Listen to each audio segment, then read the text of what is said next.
សួស្តីបងប្អូនសិស្សសាស្ត្រទាំងអស់គ្នាបាទអញ្ចឹងថ្ងៃនេះលោកគ្រូមកបង្ហាញតកតនឹងការដាក់ផលគុណកតាមួយបែបទៀតបាទថ្ងៃមុននោះយើងរៀនតកតនឹងការបំបែកតួកដាលតែថ្ងៃនេះយើងរៀនតកតទៅនឹងតាមរយៈការប្រើរូបមន្តបាទទម្រង់នេះបើយើងមើលទៅវាដូចនឹងទម្រង់រូបមន្តគឺ a ការ៉េបូក 2 ab បូក b ការ៉េបាទដែលវាស្មើនឹង a បូក b លើកជាការ៉េបាទអញ្ចឹងយើងមកបំបែកតាមរូបមន្តនឹងទាំងអស់គ្នាបាទ a ការ៉េរបស់យើងបាទគឺ x ការ៉េអញ្ចឹងយើងទុក x ការ៉េនេះដែលបូក 2ណារូបមន្តណា2គុណនឹង a បាទ2គុណ a យើងគឺ x បាទហើយនឹង b អញ្ចឹង b នេះយើងបានមកពីណាតម្លៃ b នេះគឺយើងយកអា14នេះ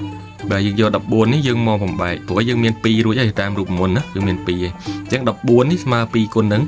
7ណាគុណនឹង7បាទអញ្ចឹងយើងបាន 2ab បូកបាទ 2ab បូក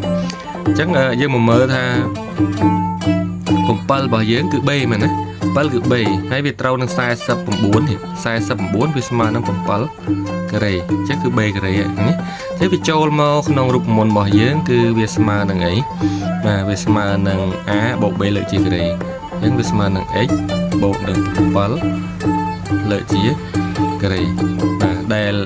a បូក b លើកជាការ៉េនេះយើងសរសេរជាផលគុណមកគឺបានទៅជា x បូកនឹង7កតា x បូកនឹង7លំហាត់ទី2របស់យើងគឺ x ការ៉េដក49អានេះយើងចូលនៅក្នុងរូបមន្តមួយគឺ a ការ៉េដកឲ្យ b ការ៉េ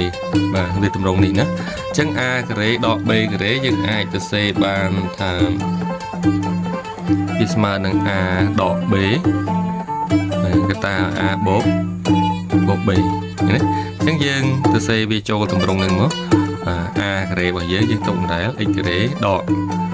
b ការ៉េអញ្ចឹង49គឺស្មើនឹង7ការ៉េបាទវាស្មើនឹងនេះវាចូលទម្រង់ណាចូលទម្រង់ a ការ៉េដក b ការ៉េវាវាស្មើនឹង